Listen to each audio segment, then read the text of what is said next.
Comienza una nueva legislatura en el Congreso este 20 de julio. Es el segundo año también del presidente Gustavo Petro. Y es una legislatura que va a estar interceptada, si se puede decir, por unas elecciones regionales que se van a realizar en octubre y que seguramente van a marcar el rumbo de esa legislatura que comienza, repito, este 20 de julio.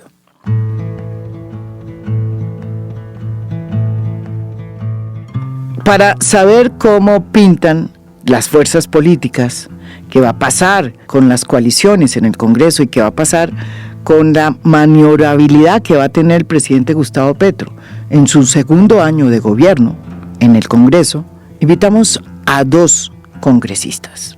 Bienvenida aquí a fondo, Paloma Valencia, senadora por el Centro Democrático. Además vino ataviada con una hermosa ruana que le acaban de regalar y que está bien calientita. Hola María Jimena, un saludo para ti, para todo el equipo y para todos los que nos escuchan. Y también está con nosotros Juan Carlos Lozada, representante a la Cámara por el Partido Liberal. Él viene más liviano, no con ruana. Muchas gracias María Jimena, para mí es un gusto, un saludo para todos los que nos escuchan en A Fondo, por supuesto un saludo aquí para todo el equipo de la cabina y para Paloma un saludo muy especial, ojalá que no la caliente mucho esa ruana enorme que tiene. Volvimos la ruana.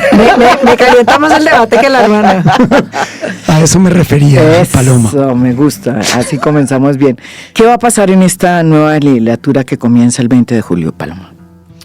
Pues yo creo que está por verse, María Jimena, y yo creo que hay que entender el fenómeno en dos momentos. El primero es de aquí a octubre, que yo creo que va a ser lento el Congreso, porque la gente tiene los ojos puestos en las regionales, pero además porque los políticos de los partidos tradicionales han entendido que aprobarle los proyectos poco responsables y poco técnicos del gobierno, pues tendría consecuencias en las elecciones locales.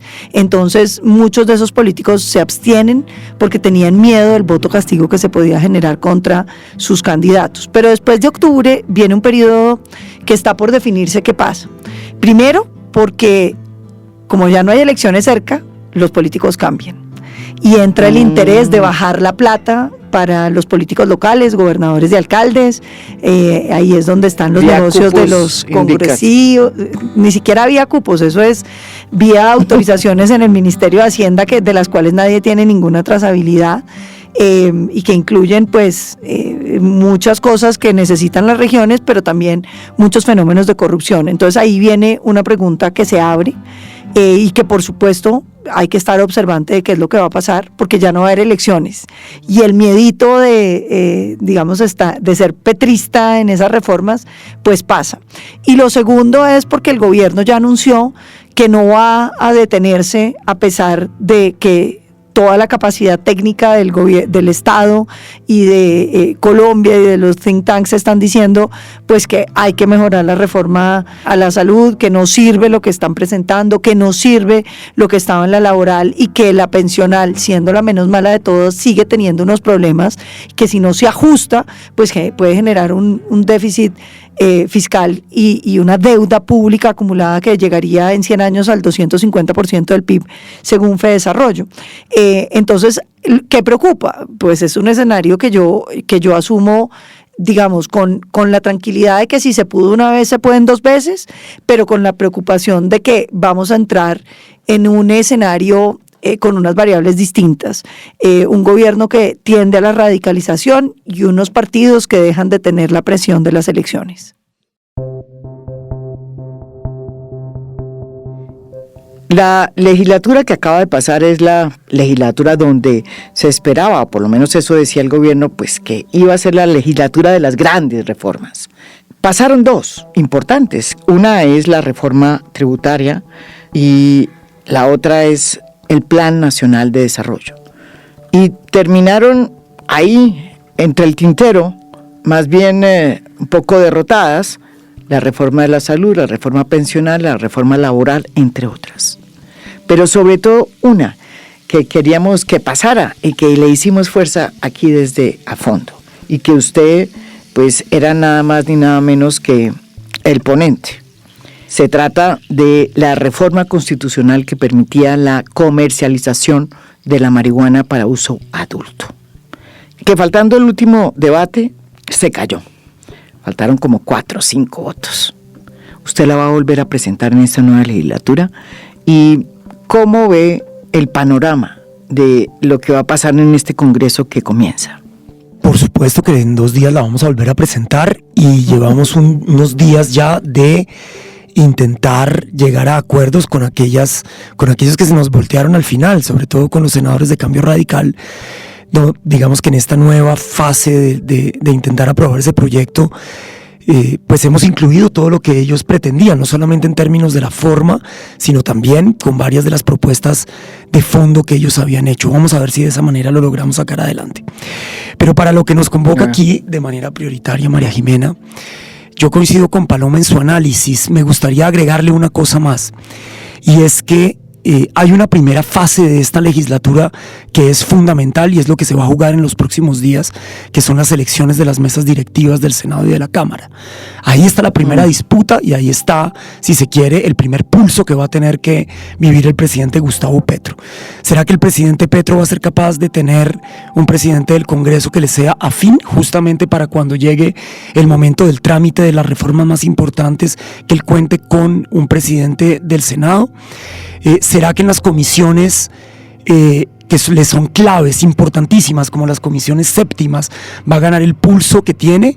Porque hoy, por ejemplo, en la comisión séptima de la Cámara hay un pulso grande entre 2 copartidarios míos, una muy afín a el presidente Petro y al ex senador Julián Bedoya, y por supuesto el representante de Boyacá, muy afín al candidato de los partidos tradicionales en Boyacá. Y entonces ese pulso será definitivo para saber si las reformas tienen o no viabilidad en la Cámara de Representantes. La disputa que hay al interior del Partido Verde hoy por la presidencia del Senado, del Congreso, no es menor, porque ahí están muy marcadas, digamos, unas tendencias y unas afinidades y unas cercanías con el gobierno de Gustavo Petro y otras lejanías con él, que si él no es capaz de ganar eso, está un Congreso como el que tuvimos que vivir en los últimos meses, sin la posibilidad de tener viabilidad a la hora de los agendamientos, a la hora de darle prioridad a los proyectos y demás, le van a complicar enormemente la vida al presidente de la República. Yo no creo que la legislatura anterior haya sido tan catastrófica como la pintan para Gustavo Petro. Digamos, yo la comparo con la primera de Iván Duque. Iván Duque logró sacar una reforma tributaria que después se la tumbó la Corte Constitucional, después de lo mucho que se lo advertimos, pero bueno, no creo que la Corte vaya a tumbar la de Petro. Esta además siendo mucho más, si se quiere, estructural con respecto a lo que había hecho Iván Duque. Luego creo que ahí es punto para Petro si uno lo tuviera que medir en esa escala. Por otra parte, el presidente Iván Duque logró sacar con mucha más discusión y con muchísima más dificultad de lo que le pasó a Gustavo Petro su plan de desarrollo. Sí. Pero después de eso, ¿en qué se concentró el presidente Iván Duque? En las objeciones de la JEP. Sí. Se las tumbaron. Pero él no tuvo ninguna intención de sacarlas, pero sí tengo que decir. Claro que tuvo todas las intenciones, lo votamos. Claro. Estaba empecinado en eso. Yo fui ponente y le puedo decir que yo nunca jamás sentí el respaldo del gobierno. Bueno, eso puede ser otra cosa. Pero sí perdió un año. Pero perdió un año vital, que era el año en el que todavía tenía el 40% de aprobación o lo que fuera. En ese primer año él terminó básicamente en peores números de los que terminó o de los que está hoy Gustavo Petro. Esa es la realidad. A Iván Duque lo salvó la pandemia, yo no creo que nadie tenga duda de ello. Pero fíjese usted, María Jimena, los escándalos del gobierno de Iván Duque vienen posterior a las elecciones regionales y en eso tiene toda la razón Paloma Valencia. Y es que la lógica de la política empieza a cambiar porque los partidos fueron y eligieron alcaldes y ahora les tienen que llevar recursos. Ahora tienen que bajar y ahora tienen que llevar los proyectos. Okay. Ahora tienen que ir a movilizar los recursos del Estado y para eso necesitan gobierno. Fue lo que sucedió en el tema de Locat Paz.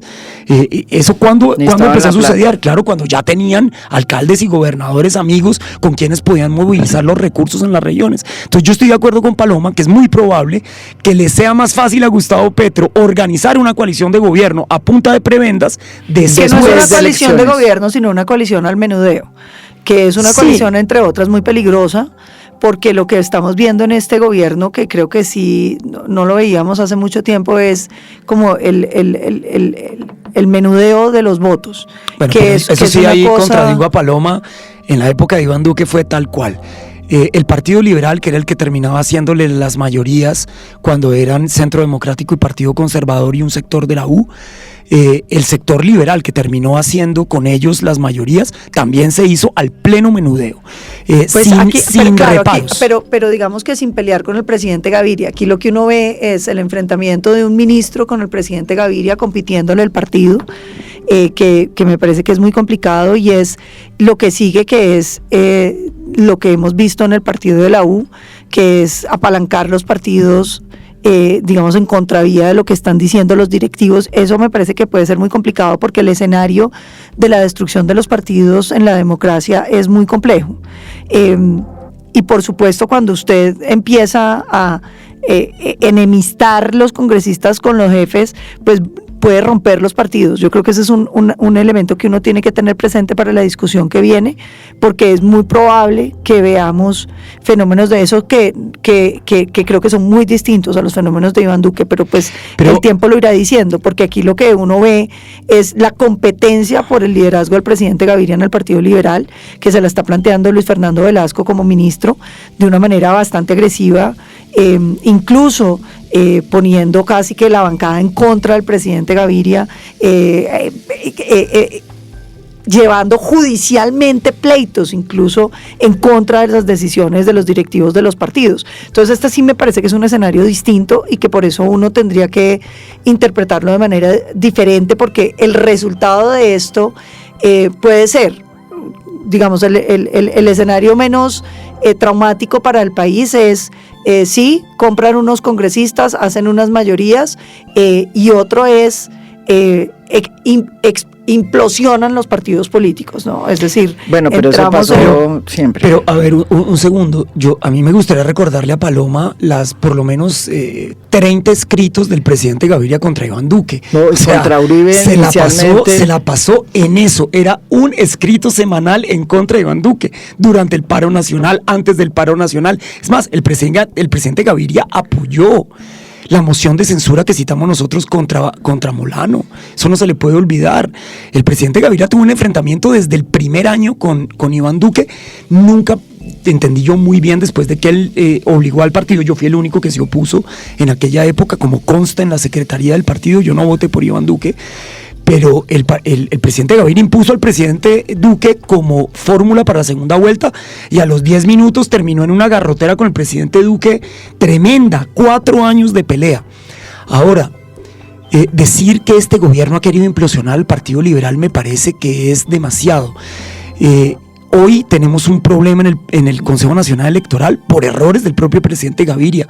Nosotros le rogamos al presidente Gaviria que convocara la convención. Es que la convención, Paloma, la tenía que citar en noviembre del año pasado. Estamos en julio. Pero todos los partidos están vencidos en sus convenciones. Pero estamos todos íntegros, y el único que le están haciendo semejante bororó, y usted lo sabe también, representante Lozada, es al Partido Liberal. Yo no conozco muy bien la situación de los otros partidos. Yo puedo hablar por la mía, porque yo sí le pedí al presidente Gaviria, se lo pedí en persona, se lo pedí por escrito, que por favor convocara la Convención Nacional Liberal, y de hecho puso en movimiento el mecanismo de conformar la convención, y después con la firma de 12 parlamentarios que le pidieron que no hicieran convención, además pidiéndole al presidente, funcionario público, pidiéndole que hiciera una irregularidad, que violara la ley, el presidente Gaviria decidió detener el proceso del Partido Liberal, y mire dónde nos tiene esa consecuencia hoy, porque eso no es solamente que hay unos intereses de una gente que se quiere quedar con el Partido Liberal, es que hay unos errores por parte de la dirección nacional que no son justificables desde ninguna perspectiva.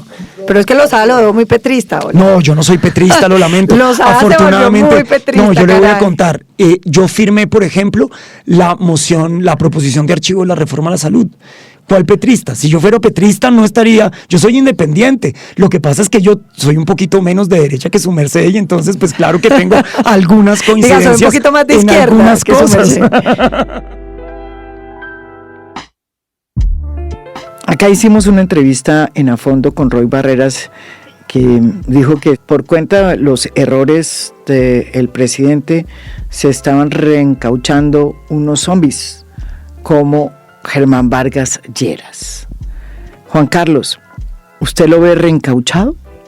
Ese tiro se lo eché yo a Roy. ¿Sí? Yo le dije, mire, Petro está haciéndolo tan mal en este momento que está reviviendo muertos, y cuando uno revive muertos, pues lo único que logra es que sean zombies. Después usted no puede matar a un muerto, el muerto ya murió. Si usted lo revivió, pues entonces ahora aguánteselo. Y ese no es solamente el caso de Germán Vargas Lleras. En gran parte es el caso también del presidente Gaviria, que traía a cuestas un desgaste enorme y que hoy se ha vuelto otra vez un líder de opinión, sobre todo en lo que tiene que ver con la reforma de la salud. Y de paso, al presidente Uribe. A los tres los ha revivido el presidente Petro. Paloma, el Centro Democrático es realmente el único partido de oposición que hay, porque los demás han sido partidos que se declaran o independientes o neutrales, en fin, pero los únicos realmente son los miembros del Centro Democrático. ¿Cómo diría usted que ha sido el papel del Centro Democrático y de la oposición desde que Gustavo Petro asumió el poder? Yo creo que la oposición se ha venido articulando y se ha venido articulando de una manera productiva y buena para el país. Yo creo que ha sido una oposición propositiva, ha sido una oposición seria, argumentada. En el Congreso hemos tenido discusiones sobre todos los temas con argumentos y yo creo que ha sido una oposición tranquila. Colombia tenía que superar la idea de que la oposición entonces tenía que llevar como a que fracasara el gobierno para que uno tuviera opción. Yo creo que uno puede hacer una oposición constructiva. Apostarle a que a Colombia le vaya mal no debe ser un propósito de nadie en este país, porque por eso es que no logramos avanzar.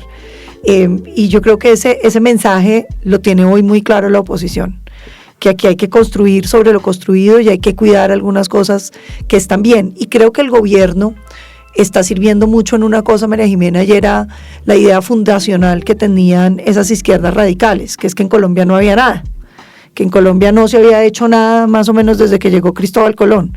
Y entonces pues se han empezado a encontrar con que es que hacer las cosas es difícil y con que Colombia sí tenía muchas cosas, como un sistema de salud que es el mejor del continente, que ha logrado una equidad increíble, que tenemos un sistema pensional con unos problemas, un problema de cobertura serísimo y un problema de costos que hay que pensar, que tenemos unos temas laborales que mirar, porque Colombia tiene que hacer unos esfuerzos y que creo que se venían haciendo. Creo que el presidente Petro fue el primer sorprendido en enterarse de que entraba, por ejemplo, la reducción de la jornada laboral sacada por el Centro Democrático y se enteraron cuando presentaron el proyecto. Y creo que eso ha sido bueno. ¿Qué falta? Y que ojalá uno siga esperando, y es que el gobierno, que habla mucho de los grandes acuerdos nacionales, pues tenga disposición de los acuerdos nacionales, porque hablan de los acuerdos nacionales, invitan a conversar, pero oyen a todo el mundo y después hacen caso, pero omiso a todo lo que se dijo.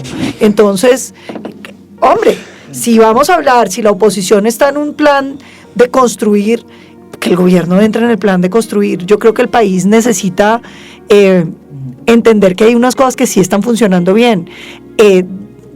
Está diagnosticado qué es lo que no funciona y digamos que hay una capacidad técnica suficiente en el país para saber cuáles son las soluciones, que no son mágicas, que no son definitivas, porque el fenómeno social es continuamente móvil y continuamente cambiante y continuamente necesita ajustes, pero uno debe cuidar lo que ha hecho. Y yo creo que digamos, en el escenario de lo que uno quisiera para Colombia, uno quisiera un gobierno que decide, bueno, listo, entendimos que esto como iba no va, y queremos concertar.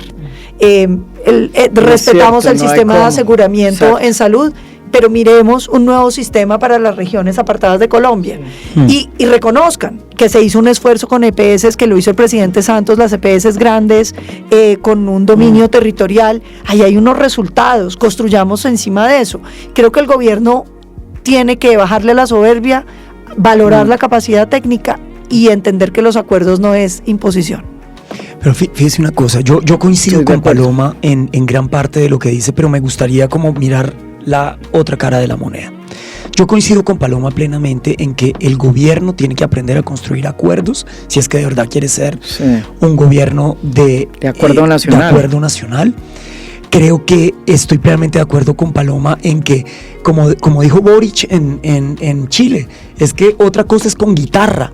Así lo dijo, una cosa es estar en la oposición, sí, en la crítica permanente, y otra cosa es que le toque a usted gobernar. Son dos cosas distintas. Otra cosa es con guitarra, y creo que el gobierno se está dando cuenta de eso.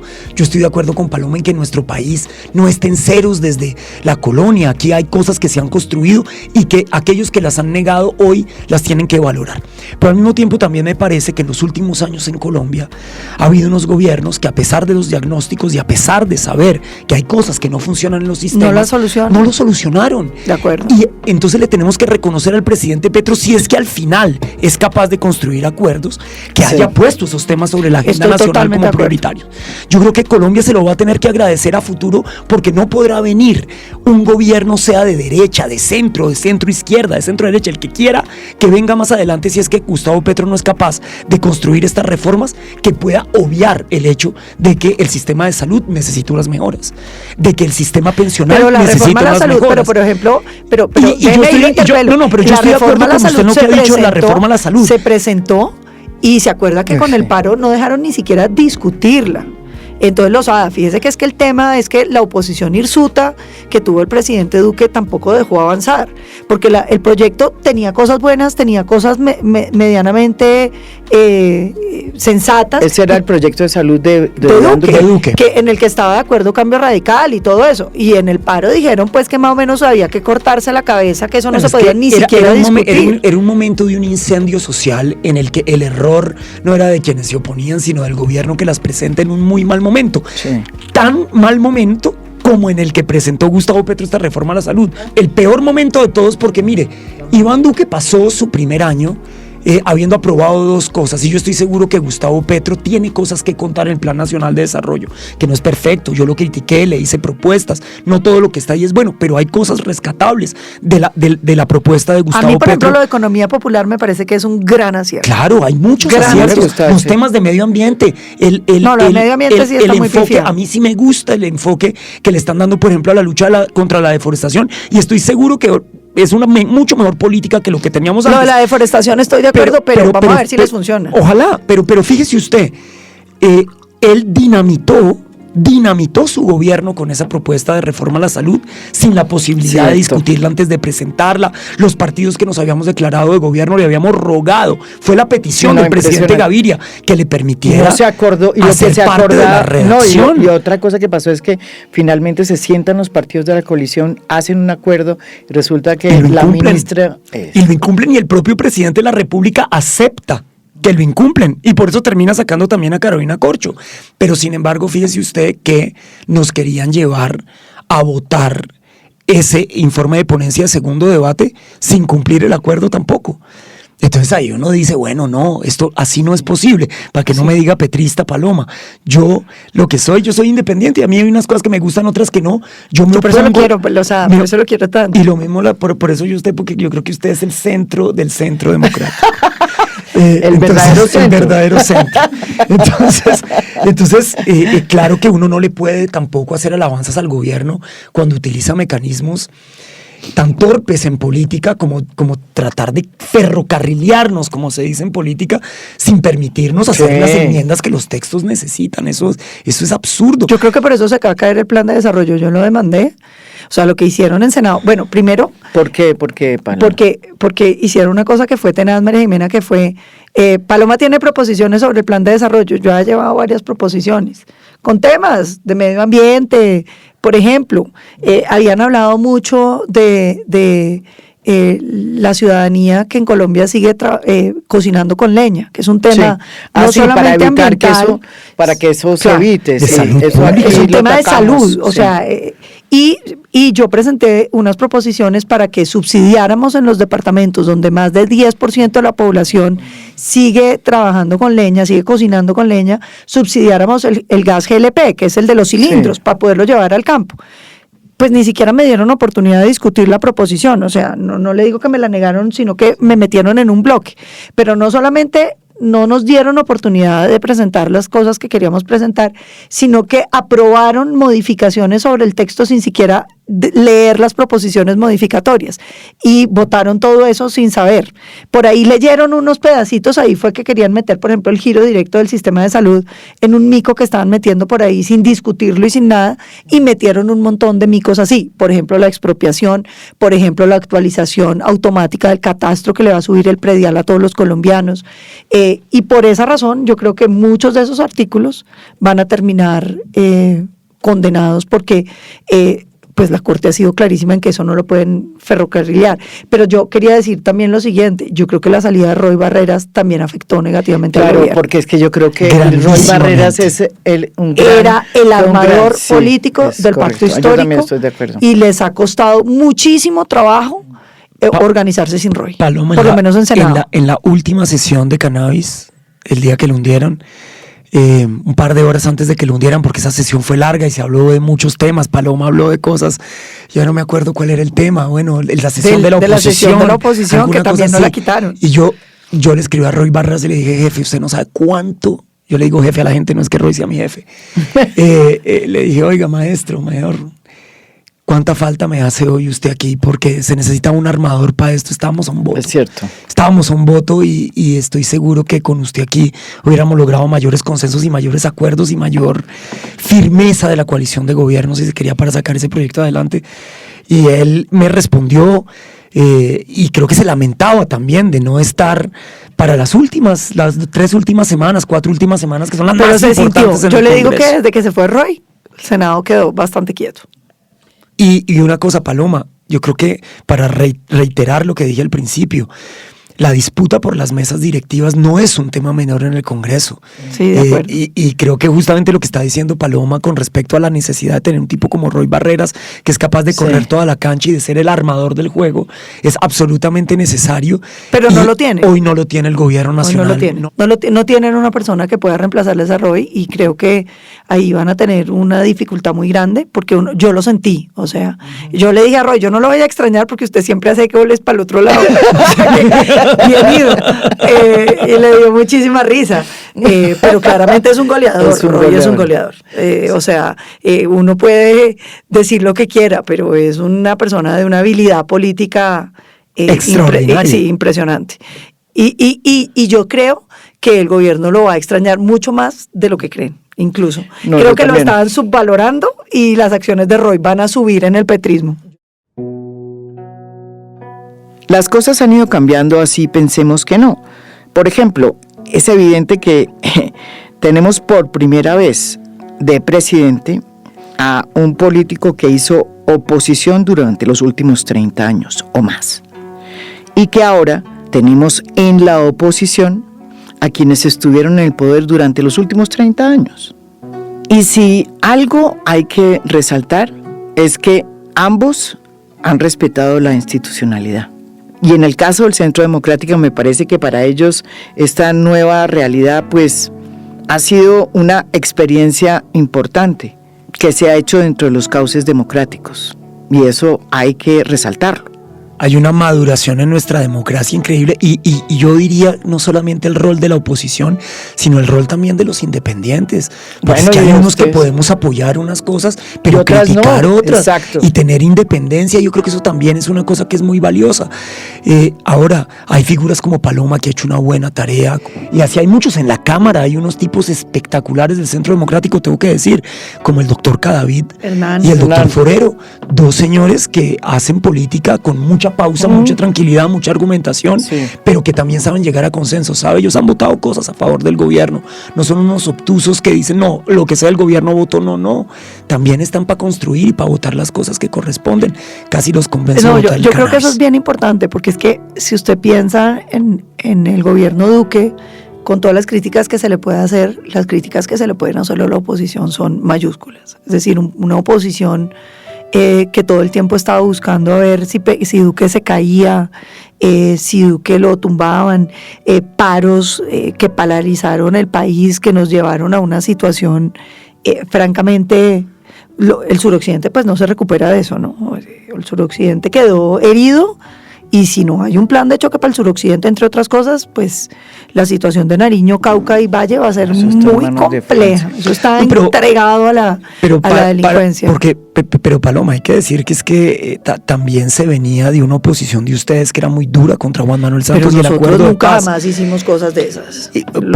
Pero por Dios, no, o sea, no, el no, gerente de la contra Juan campaña Manuel. él no declaró las cosas que tenía que declarar. Yo no me voy a meter en eso además porque sé que usted es de un talante distinto al de muchos otros de la extrema derecha de Colombia, pero entonces yo a usted nunca la voy a poder meter en ese paquete, pero ni de cerca, porque usted es una mujer de una muy distinta prestancia a muchos otros. Pero decir que no hubo una guerra sucia impresentable en otras épocas es muy grave, pero eso realza más su argumento y el de María Jimena, que esos mismos que estuvieron en esa oposición hoy están haciendo una oposición de otro talante, es absolutamente meritorio. Yo no le quito nada de eso. Yo creo que eso es contrario. importante para el país, y por otro lado uno tiene que celebrar unas cortes que han estado tomando decisiones.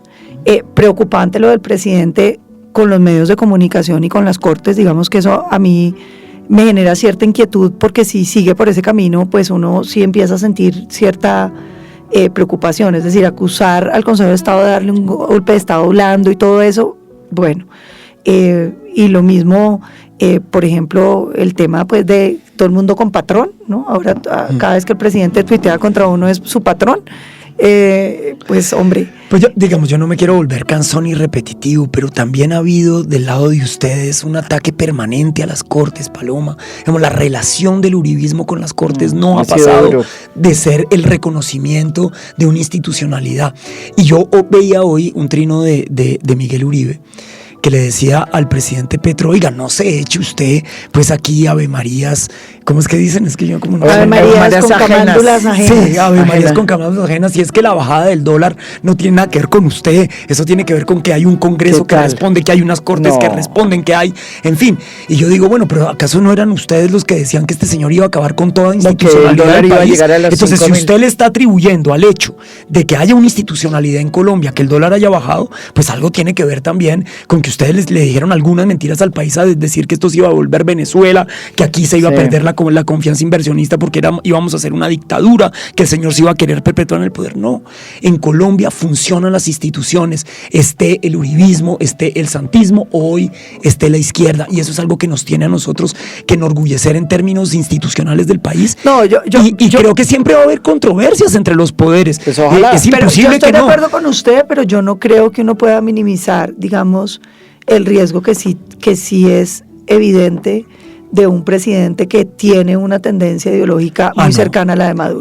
Yo no minimizo nada, Paloma. Entonces, hay y no un lo riesgo. minimicé cuando lo hizo el Centro Democrático de atacar a las Cortes, y menos lo haré si es justamente Gustavo Petro. Pero yo creo que ahí hay unos temas, digamos, y yo me lo pregunté mucho, porque entonces yo decía, bueno, cuando uno advierte sobre los peligros que supone una línea política muy radical, uno está generando pánico. Y es una pregunta que me la hice mucho, digamos, pensando precisamente en su argumento. Y yo pienso que uno no debe exagerar los riesgos, pero tampoco los debe minimizar. Y el equilibrio tiene que ser sensato. Claro que hay unas cosas que son preocupantes de Gustavo Petro y que uno tiene que tenerlas en unas líneas rojas para decir, si empieza a cruzarlas, ahí tenemos un problema.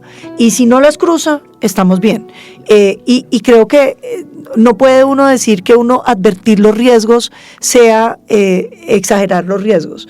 Porque yo sí creo que, por ejemplo, cuando a usted le hablan de la negociación con todos estos grupos ilegales, hay unos riesgos para este país. Que le estén diciendo que el garante de las negociaciones con la nueva Marquetalia, donde ha estado asentada las FARC, va a ser Venezuela, gobierno garante. ¿De la nueva Marquetalia? De las disidencias. Pero eso no va a pasar. Pero ustedes tienen allá al doctor Valenciano.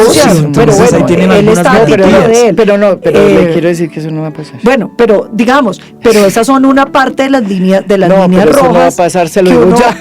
Uno no puede simplemente decir, no estamos todos de acuerdo no en eso. podemos advertir los riesgos, no, hay que advertir los riesgos sin exagerarlos, pero Estamos hay que criticar, porque eso hay sería que advertir. En eso estamos de acuerdo. Estamos de acuerdo. Tan sabroso que estamos, y no me dio calor. Creo que no. Entonces, Paloma y yo nunca peleamos, solo buena onda. No, yo quiero mucho a Lozada, y además me parece que es un hombre muy inteligente y muchos de sus proyectos me gustan. Él me llama la atención que quiera llevar acuerdos con Cambio Radical y no con nosotros, Lozada. No, pero ¿qué hago? Voy a hablar con María Fernanda Cabal, con usted puedo hablar, aquí la tengo ahorita, le echo el cuento, pero ¿qué hago?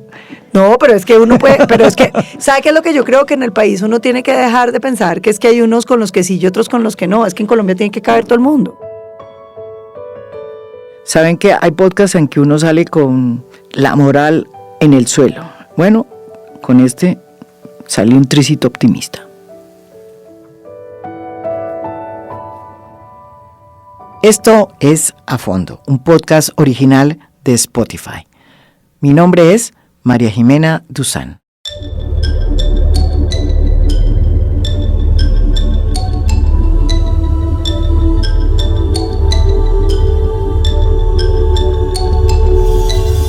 A Fondo es un podcast original de Spotify. Producción general, Lucy Moreno. Editor de contenido, Michael Benítez Ortiz. Postproducción de audio, Daniel Chávez. Y Blue Velvet. Música original del maestro Óscar Acevedo. Gracias por escuchar. Soy María Jimena Duzán.